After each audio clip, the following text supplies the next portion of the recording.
Assalamualaikum warahmatullahi wabarakatuh. Perkenalkan, saya Fitri dengan NIM D101251057 dari Program Studi Perencanaan Wilayah dan Kota.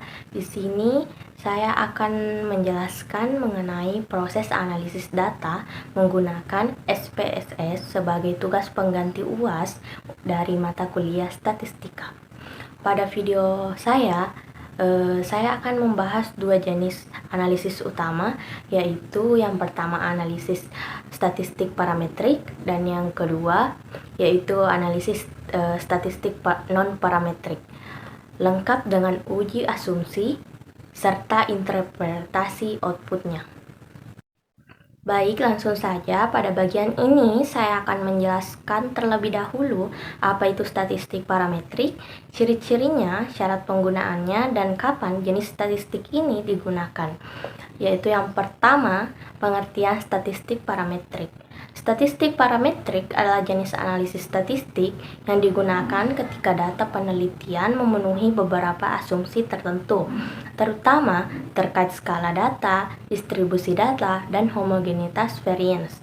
Analisis parametrik umumnya lebih kuat atau berpowerful karena menggunakan distribusi normal sebagai dasar pengambilan keputusan, sehingga hasilnya lebih akurat dan sensitif dalam mendeteksi perbedaan atau hubungan. Yang kedua, ciri-ciri data parametrik. Data disebut cocok untuk analisis parametrik apabila memiliki ciri-ciri berikut, yaitu yang pertama, datanya berskala interval atau rasio.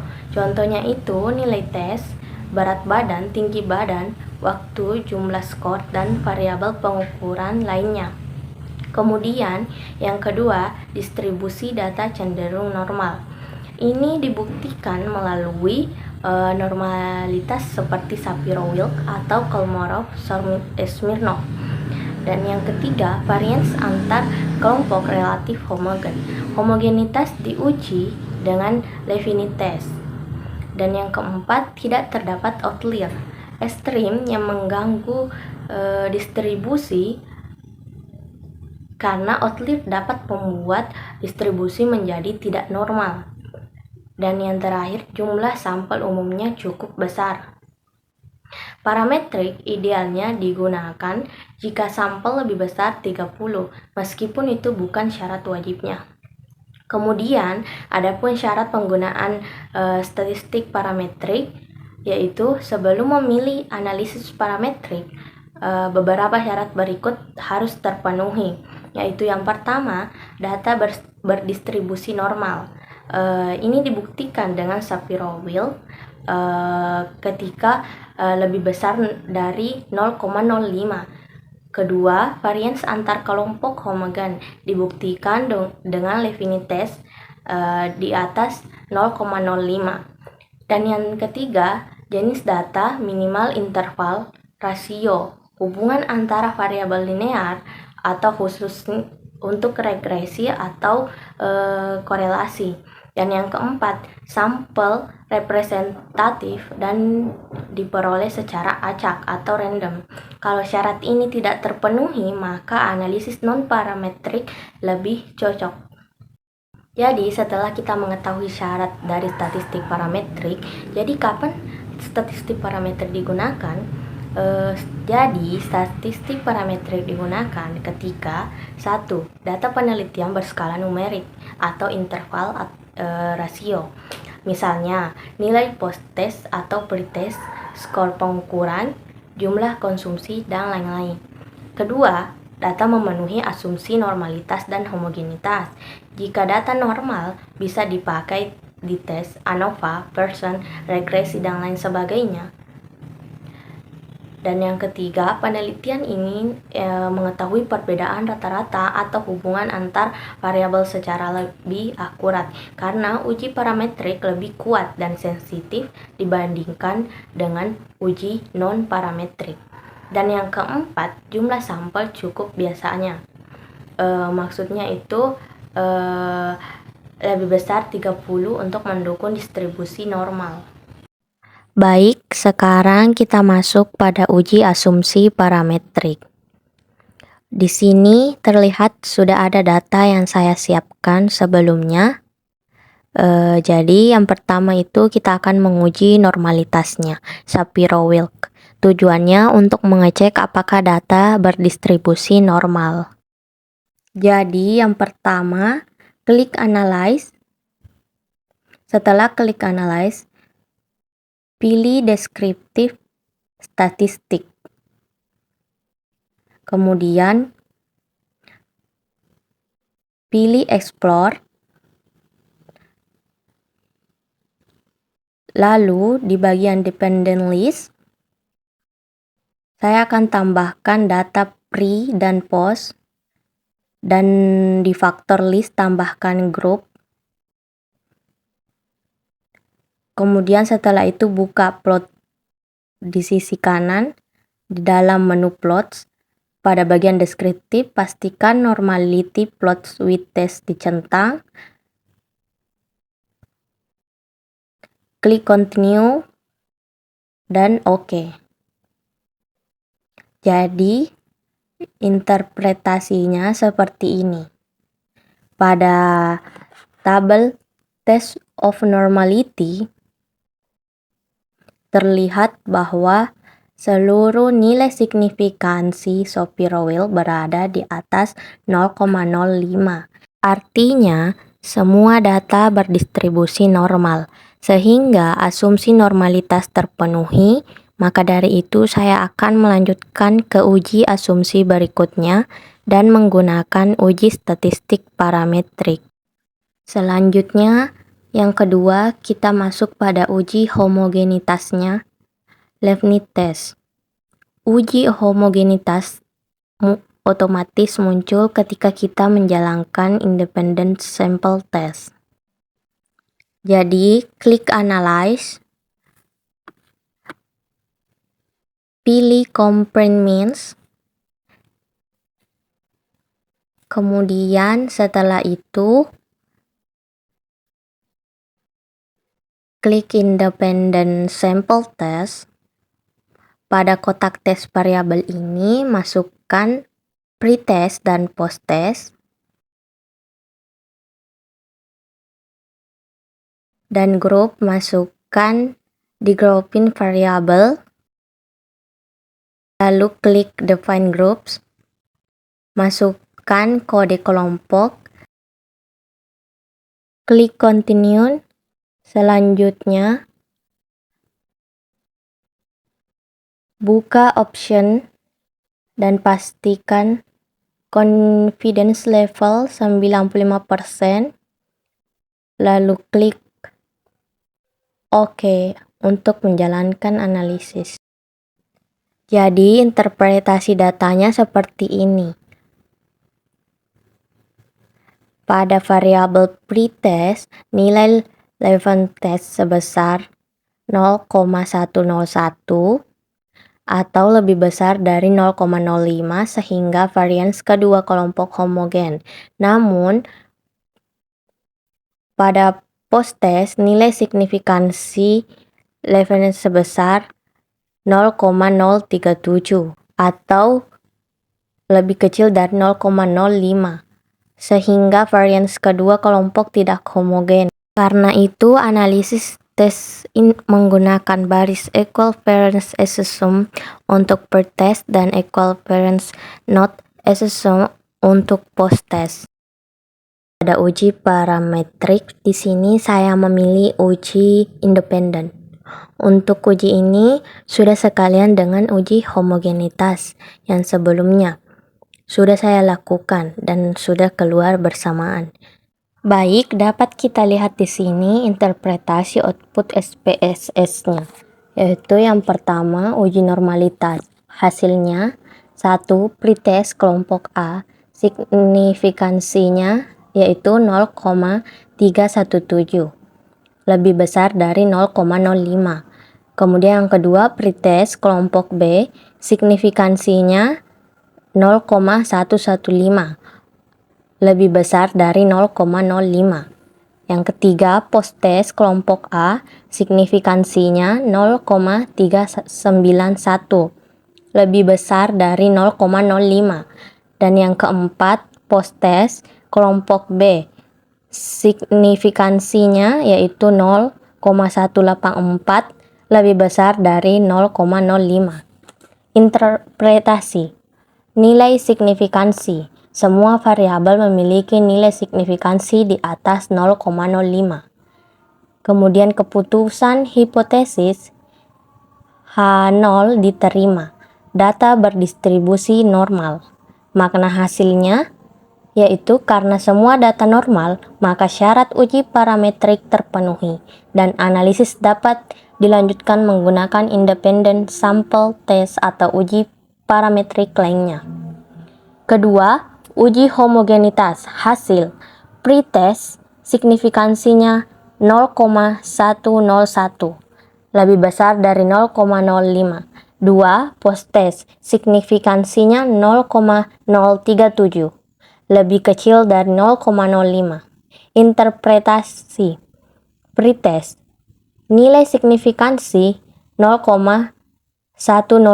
Keputusan hipotesis H0 diterima.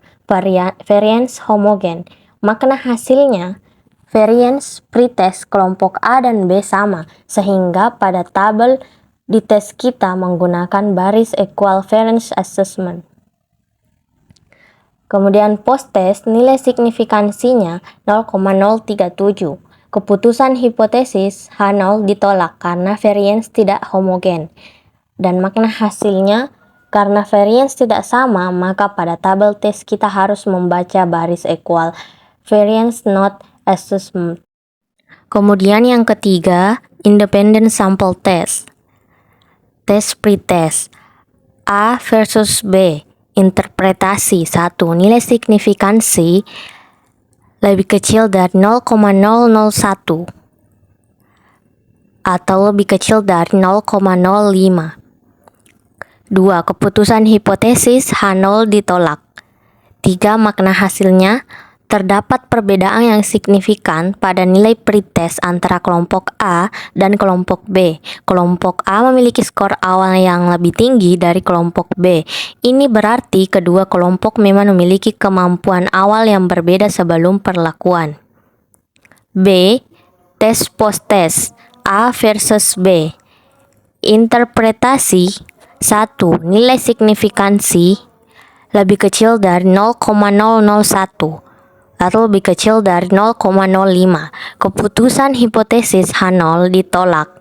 Terdapat perbedaan signifikan nilai post-test antara kelompok A dan kelompok B. Kelompok A tetap menunjukkan nilai yang lebih tinggi sehingga dapat dikatakan bahwa program atau perlakuan yang diberikan lebih efektif pada kelompok A dibandingkan kelompok B. Baik, sebelum kita lanjut ke uji statistik non-parametrik, terlebih dahulu saya akan menjelaskan mengenai konsep dari statistik non-parametrik. Jadi, statistik non-parametrik adalah teknik analisis yang digunakan ketika data tidak memenuhi asumsi parametrik, seperti tidak normal atau variance tidak homogen. Metode ini juga digunakan untuk data berskala ordinal atau nominal, misalnya data kuesioner skala Likert. Dan non-parametrik sering disebut distribution pretest karena tidak terikat pada distribusi normal. Kemudian, ciri-ciri analisis dari non-parametrik yaitu yang pertama, tidak membutuhkan distribusi normal. Yang kedua, bisa digunakan pada data ordinal atau nominal. Dan yang ketiga, tahan terhadap outlier. Keempat, bisa digunakan untuk sampel kecil. Kelima, berdasarkan ranking bukan nilai asli.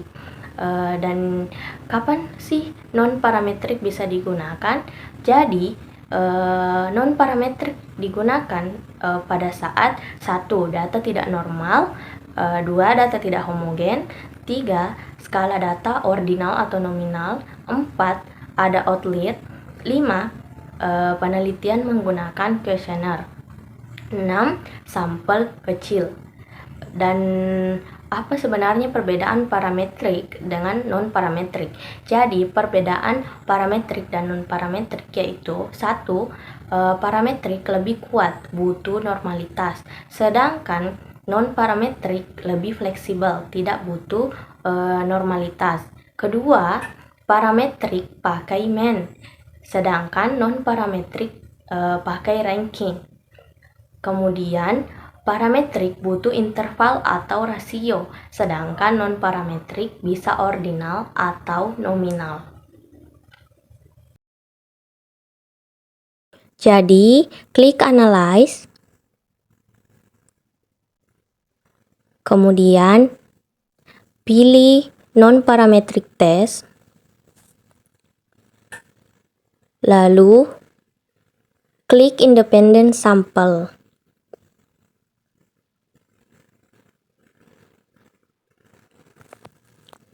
Setelah itu, klik Fields,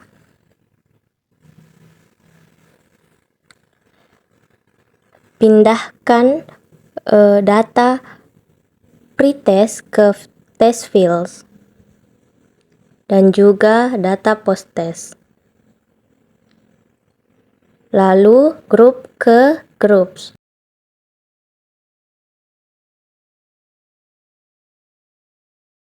Setelah itu klik setting,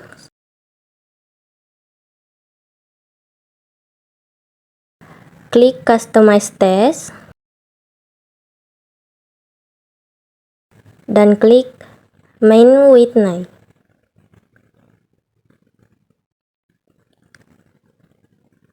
Kemudian yang terakhir, run. Nah, dapat kita lihat hasil ujinya, di mana hasil uji independent sample test menunjukkan bahwa inilah interpretasi outputnya. Pretest 1 nilai signifikansi. Hasil uji main Whitney U pada data pretest menunjukkan nilai asymptotic signifikan 2 sama dengan lebih kecil 0,001. Nilai ini lebih kecil dari batas signifikansi 0,05 sehingga terdapat perbedaan yang signifikan antara kedua kelompok per skor pretest. Kedua, kesimpulan statistik. Karena nilai signifikansi lebih kecil 0,05 maka H0 ditolak. Tidak ada perbedaan skor pretest antar kelompok. H1 diterima. Ada perbedaan skor pretest antar kelompok. Dengan demikian, secara statistik, data dinyatakan bahwa skor pretest kelompok A dan kelompok B tidak berasal dari distribusi yang sama. 3. Makna hasil terhadap konteks penelitian. Hasil ini menunjukkan bahwa sebelum perlakuan atau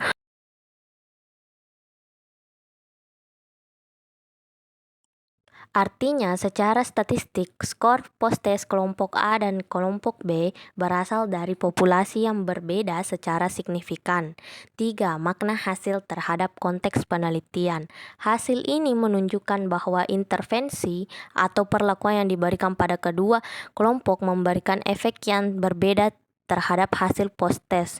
Dengan kata lain, perubahan skor yang dicapai oleh peserta pada kelompok A tidak sama dengan perubahan yang terjadi pada kelompok B.